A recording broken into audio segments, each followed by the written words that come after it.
जिसमें जैव उपक्रम के बारे में अर्थात लाइफ प्रोसेस के बारे में सारी जानकारियां आपको हम उपलब्ध कराते हैं। सबसे पहले हम जानेंगे कि जैव उपक्रम क्या है। यानी कि दो चीजें इसमें हैं, जैव और दूसरा प्रक्रम। प्रक्रम का मतलब होता है प्रोसेस यानी कि विधि, और जैव का मतलब होता है लाइफ, और लाइफ का तात्पर्य होता है जीवन। अर्थात हम जीवन किसे कहेंगे? तो जीवन हम उसे कहते हैं जिसमें जैविक क्रियाएं होती हैं। कौन सी जैविक क्रियाएं होती हैं? अर्थात जिसमें श्वसन होता है, जिनमें पाचन होता है, जिनमें परिवहन होता है, जिनमें उत्सर्जन क्रिया होती है। ये सभी प्रक्रियाएं जिनमें होती हैं उन्हें हम कहते हैं सजीव, और साथ ही साथ उसी को हम कहते हैं लाइफ। तो लाइफ में यदि जैविक क्रियाएं नहीं हैं तो उसे हम कहेंगे लाइफलेस, और यदि जैविक प्रक्रियाएं हैं तो उसे हम कहेंगे सजीव। तो जैव प्रक्रम का मतलब होता है जैविक क्रियाएं कैसे होती हैं, अर्थात जैविक क्रियाएं क्या हैं। तो प्रत्येक जीवधारी में पोषण की क्रिया, श्वसन की क्रिया, परिवहन की क्रिया, जनन की क्रिया, उत्सर्जन की क्रिया, मूवमेंट की प्रक्रिया तथा असाइनमेंट की प्रक्रिया, ये सब होती है। आइए हम आपको बताते हैं कि वास्तव में ये सारी जो जैविक क्रियाएं हैं वे हैं। तो हम आज शॉर्टकट में इनका आप लोगों को परिभाषा के साथ साथ इनके बारे में बताते हैं। पहले आते हैं पोषण। पोषण जिसे हम कहते हैं न्यूट्रिशन। न्यूट्रिशन और न्यूट्रिशन का मतलब होता है, पोषण का तात्पर्य होता है कि प्रत्येक जीवधारी जिस विधि से अपना भोजन ग्रहण करता है या जिस विधि से अपना भोजन बनाता है, तो भोजन के बनाने या भोजन के ग्रहण करने की जो विधि है उसी को पोषण कहते हैं। तो पोषण में भोज्य पदार्थों को ग्रहण किया जाता है, और भोज्य पदार्थों के ग्रहण करने के बाद उससे ऊर्जा का उत्पादन होता है, और यही ऊर्जा हमारे सभी जैविक क्रियाओं के कार्य में प्रयुक्त होती है। तो पोषण की जो प्रक्रिया है वो दो प्रकार से पोषण होता है, जिसे हम स्वपोषण और परपोषण कहते हैं। स्वपोषण क्या होता है? पोषण की वह विधि जिसमें जीवधारी अपना भोजन स्वयं बनाते हैं, अर्थात प्रकाश की उपस्थिति में हरे पेड़ पौधे एवं वे सभी जीवधारी जिनमें क्लोरोफिल पाया जाता है, कार्बन डाइऑक्साइड और जल के संयोग से कार्बोहाइड्रेट अर्थात अपना भोजन बनाते हैं, तो उन्हें हम स्वपोषी कहते हैं, और पोषण की इस विधि को स्वपोषण कहते हैं। तो स्वपोषण जो होता है इसको दो विधियों में, दो भागों में स्वपोषण को दो भागों में डिवाइड किया गया है।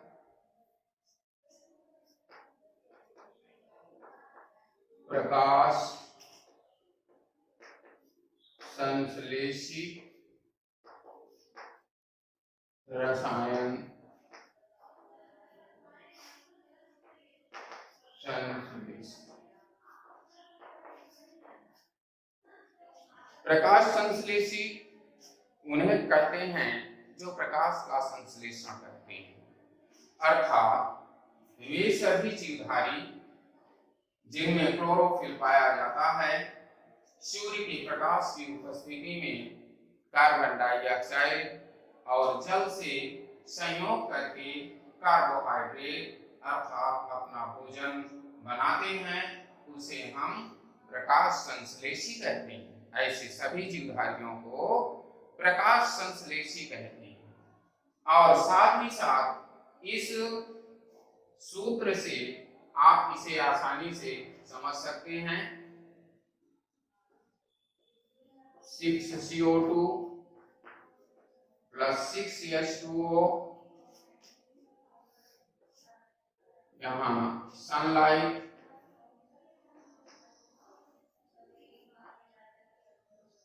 यहाँ क्लोरोफिल,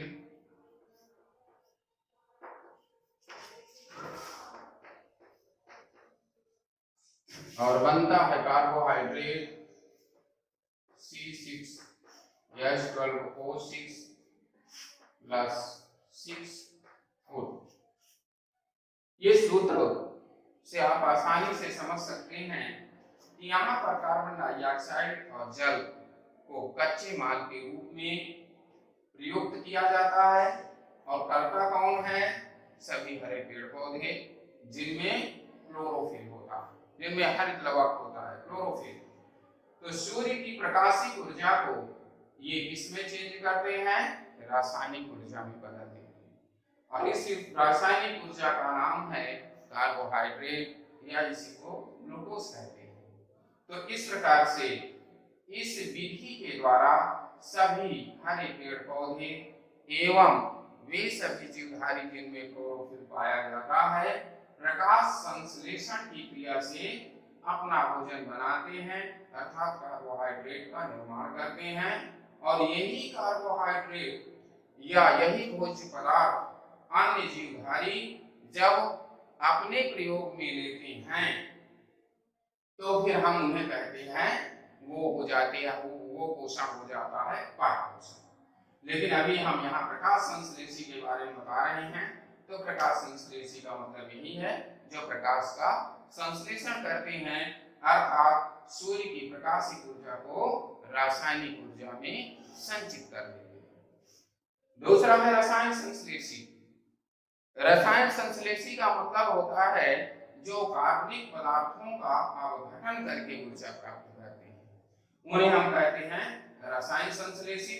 अर्थात रासायनिक पदार्थों का संश्लेषण करके जो ऊर्जा प्राप्त करते हैं उन्हें कहते हैं रसायन संश्लेषी।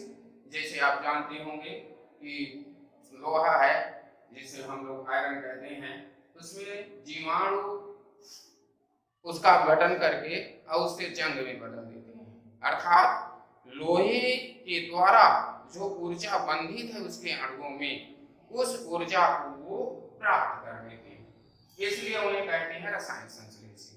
तो इसमें जैसे सल्फर जीवाणु है, आयरन के जीवाणु हैं, हाइड्रोजन के जीवाणु हैं, ये सभी रसायन संश्लेषी होते हैं जो कि रासायनिक पदार्थों के अपघटन से ऊर्जा प्राप्त करते हैं। आइए आगे बढ़ते हैं और चलते हैं श्वसन की तरफ। श्वसन, श्वसन का मतलब होता है सामान्य रूप से वायुमंडल द्वारा ली गई ऑक्सीजन का फेफड़ों के द्वारा रुधिर के माध्यम से कोशिकाओं में भेजना, और साथ ही साथ ये जो ग्लूकोज है या जिसे हम कार्बोहाइड्रेट कहते हैं, इसका ऑक्सीकरण करना और ऑक्सीकरण करके ऊर्जा देना। तो सामान्य रूप से परिभाषित कैसे करें हम रेस्पिरेशन को, यानी कि श्वसन को?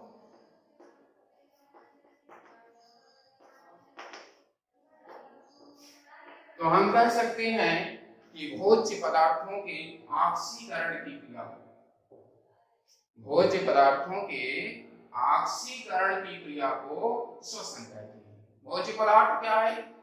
भोज्य पदार्थ ये है कार्बोहाइड्रेट, ग्लूकोज, इसके ऑक्सीकरण की क्रिया को, यानी कि इसको भी देख देते हैं C6H12O6 ऑक्सीकरण यानी ऑक्सीजन का संयोग O2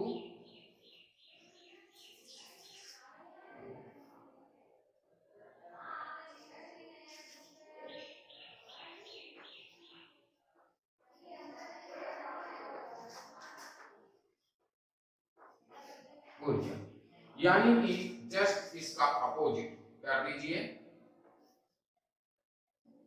इधर का उधर और उधर का इधर लेते आइए। तो ये जो है आपका श्वसन, श्वसन हो जाएगा। और श्वसन प्रत्येक जीवधारी का, चाहे वो पेड़ पौधे हों और चाहे वो जंतु हैं, एक मौलिक गुण है। अर्थात यदि श्वसन की क्रिया नहीं होगी तो भोज्य पदार्थों का ऑक्सीकरण नहीं होगा, और यदि भोज्य पदार्थों का ऑक्सीकरण नहीं होता है तो ऊर्जा नहीं प्राप्त होगी, और यदि ऊर्जा प्राप्त नहीं होगी तो अन्य जो है आपकी जो क्रियाएं हैं वो सारी की सारी क्रियाएं बंद हो जाएंगी, क्योंकि समस्त क्रियाएं ऊर्जा पर डिपेंड करती हैं। यदि ऊर्जा मिलेगी तो क्रियाएं हमारी होंगी, कार्य होगा, और यदि ऊर्जा नहीं मिलती है तो कार्य नहीं होगा। तो इसी तरीके से ये जो श्वसन की क्रिया होती है, इस श्वसन की क्रिया से ही हमें ऊर्जा प्राप्त होती है, क्योंकि भोज्य पदार्थों का ऑक्सीकरण होता है और उसके ऑक्सीकरण से ये ऊर्जा निकलती है, और यही ऊर्जा एटीपी के रूप में माइटोकॉन्ड्रिया में संचित हो जाती है। इसीलिए माइटोकॉन्ड्रिया को कोशिका का पावर हाउस कहते हैं। अब ये ऊर्जा जो निकालती है अकार्बनिक फास्फेट के रूप में एटीपी से मिलती है, और एटीपी से मिलकर एटीपी में चेंज हो जाती है, और वही ऊर्जा वहां संचय रहती है। और जब आपको ऊर्जा की आवश्यकता होती है तो यही ऊर्जा पुनः जो है फास्फेट के अणुओं के रूप में ऊर्जा के रूप में बाहर निकलती है, और जितनी निकलती है पुनः उतनी ऊर्जा पुनः प्राप्त हो जाती है, मतलब हमारे शरीर के अंदर कोशिकाओं में चलता रहता है। तो इस प्रकार से ये श्वसन की क्रिया होती है। श्वसन दो तरह का होता है, एक ऑक्सी श्वसन और दूसरा अनाक्सी श्वसन, अर्थात ऐसा श्वसन जिसमें भोज्य पदार्थों के ऑक्सीकरण के लिए ऑक्सीजन की आवश्यकता होती है उसे ऑक्सी श्वसन कहते हैं, और जिसमें भोज्य पदार्थों का पूर्ण ऑक्सीकरण नहीं होता है, अर्थात अपूर्ण ऑक्सीकरण होता है, अर्थात ऑक्सीजन की अनुपस्थिति होती है, अनुपस्थिति में यह प्रक्रिया जो होती है तो उसे हम कहते हैं अनाक्सी श्वसन। आइए थोड़ा सा परिवहन के बारे में आपको जानकारी देते हैं। परिवहन का मतलब होता है सर्कुलेशन, और यदि सामान्य रूप से आप लोग ये जानना चाहें तो परिवहन, परि माने चारों ओर, वहन माने ले जाना, अर्थात चारों ओर ले जाने का तात्पर्य भोज्य पदार्थों को एक स्थान से दूसरे स्थान तक पहुंचाना, और साथ ही साथ हानिकारक पदार्थों को विभिन्न भागों से एकत्र करके बाहर निकालना।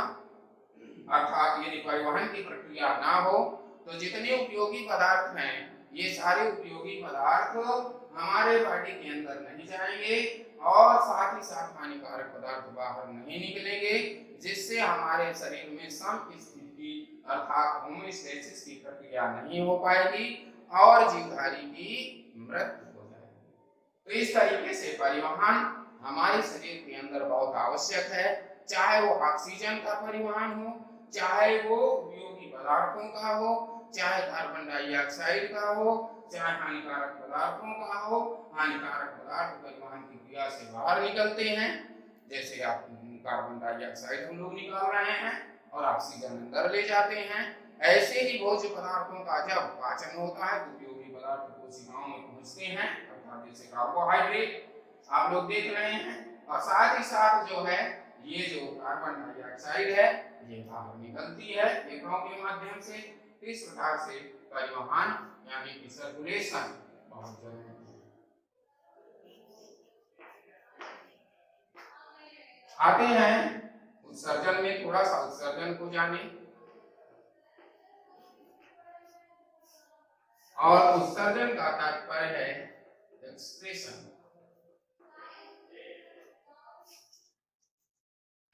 सामान्य रूप से आप जानते हैं दो चीजों से उत्सर्जन यानी बाहर निकालना, तात्पर्य इसका है बाहर निकालना, उद्घन सर्जन यानी कि बाहर निकालने की प्रक्रिया। कौन सी चीज को बाहर निकालने? हानिकारक पदार्थों को बाहर निकालने, अर्थात अपचयी क्रियाओं के फलस्वरूप जो हमारे शरीर में हानिकारक पदार्थ बनते हैं उन हानिकारक पदार्थों को शरीर से बाहर निकालने की प्रक्रिया को उत्सर्जन कहते हैं, एक्सक्रेशन। एक्स माने बाहर होता है, बाहर निकालने की प्रक्रिया। और कौन सी प्रक्रिया? हानिकारक पदार्थों को बाहर निकालने की प्रक्रिया को उत्सर्जन कहते हैं। सामान्य रूप से आप लोग जानते हैं कि यदि उत्सर्जन हमारे शरीर में नहीं होता है तो जो हानिकारक पदार्थ इनकी मात्रा बढ़ जाती है और इनकी मात्रा बढ़ जाने से हमारे शरीर में विषाक्तता उत्पन्न हो जाती है और जीवधारी बीमार हो जाता है या मृत हो जाता है। तो उत्सर्जन की जो प्रक्रिया है ये बहुत उपयोगी प्रक्रिया है जो कि प्रत्येक जीवधारी के लिए बहुत आवश्यक है। सामान्य रूप से आप लोग देखते होंगे कि जो उत्सर्जन होता है उत्सर्जी अंगों द्वारा होता है और ये उत्सर्जी अंग हमारे शरीर में कौन कौन से हैं, जैसे उदाहरण के लिए फेफड़े हैं जो कार्बन डाइऑक्साइड का उत्सर्जन करते हैं, किडनी है जिसके द्वारा मूत्र का उत्सर्जन होता है, इसी प्रकार से त्वचा है जिसके द्वारा जो है जल तथा कुछ खनिज लवणों का उत्सर्जन होता है, इसी तरीके से गुदाद्वार है जिसके द्वारा जो है मलमूत्र को जो है बाहर निकाला जाता है, मल बाहर निकालते हैं, और इसी तरीके से यकृत है जो कुछ हानिकारक या विषाक्त पदार्थों को शरीर से बाहर करता है।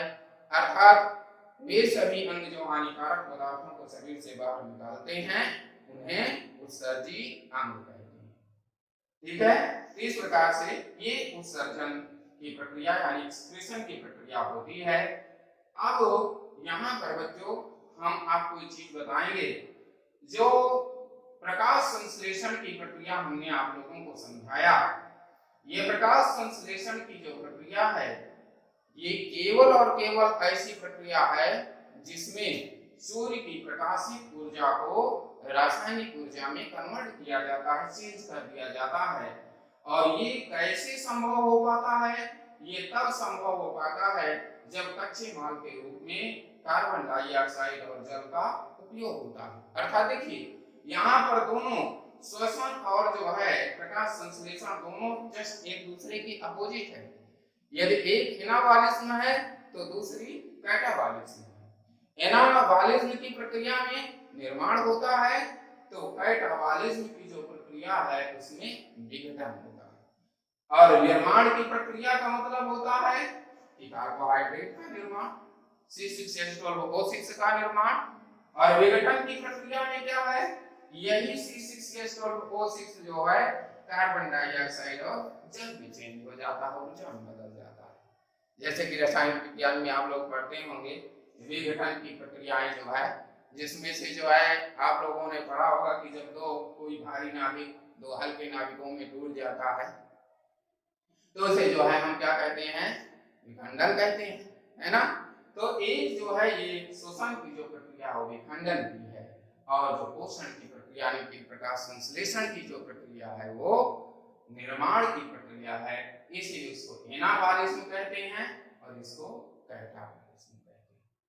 तो ये आज हम आपको जो है जैव प्रक्रम में इतना ही बताएंगे। आप लोगों को एक्सरसाइज में लिखना है, क्या लिखना है, प्रकाश संश्लेषण किसे कहते हैं, ये प्रश्न आपको लिखना है। वैसे हम नोट्स देंगे लेकिन फिर भी आप लोग लिखिए अपने दिमाग से, प्रकाश संश्लेषण किसे कहते हैं और प्रकाश संश्लेषण में किन किन चीजों का उपयोग किया जाता है। दूसरा, श्वसन की प्रक्रिया में किस पदार्थ का अपघटन होता है और उससे क्या क्या होता है। दूसरा प्रश्न जो आपको करना है उसमें यह आपको करना है कि श्वसन में किस चीज का अपघटन होता है और उससे क्या क्या बनता है।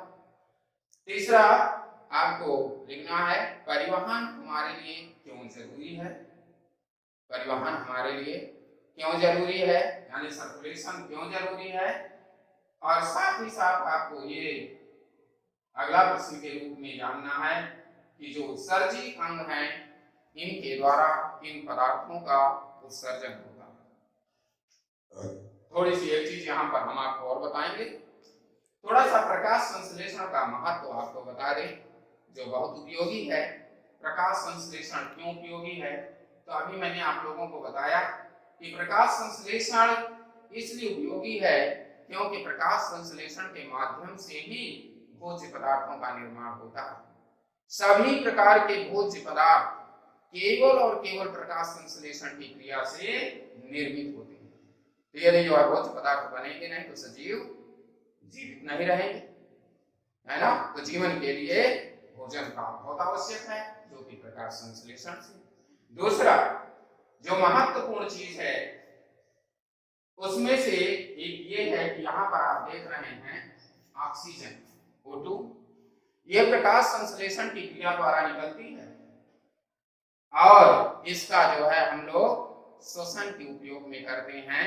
और यदि श्वसन की क्रिया ना हो तो भोज्य पदार्थों का गठन नहीं होगा, ऊर्जा नहीं मिलेगी, इसलिए इसे हम प्राणवायु कहते हैं। यह हमारे शरीर में जब तक रहती है तब तक हम जीवित हैं, यानी कि हमारे पास जीवन है, और यदि ये नहीं है तो हमारा जीवन समाप्त। इसलिए आप लोगों को ये बता दें कि प्रकाश संश्लेषण क्यों उपयोगी है, क्योंकि उससे ऑक्सीजन निकलती है और वो हमारे श्वसन के लिए उपयोगी है।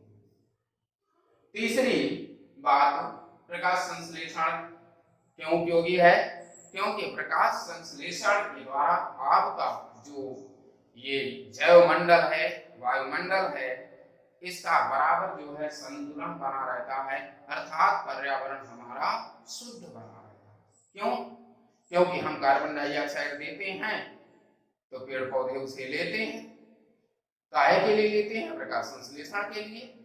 और पेड़ पौधे जो देते हैं अर्थात ऑक्सीजन निकालते हैं, उसे हम लोग लेते हैं, तो कार्बन डाइऑक्साइड और ऑक्सीजन के बीच बराबर संतुलन बना हुआ। यदि प्रकाश संश्लेषण ना होता तो ये संतुलन नहीं हो सकता है। इसलिए प्रकाश संश्लेषण का हमारे जीवन में बहुत उपयोग है। ठीक है बच्चों, बस आज यहीं पर आपका ये वीडियो, नेक्स्ट वीडियो में आगे की प्रक्रियाओं के बारे में चर्चा करेंगे।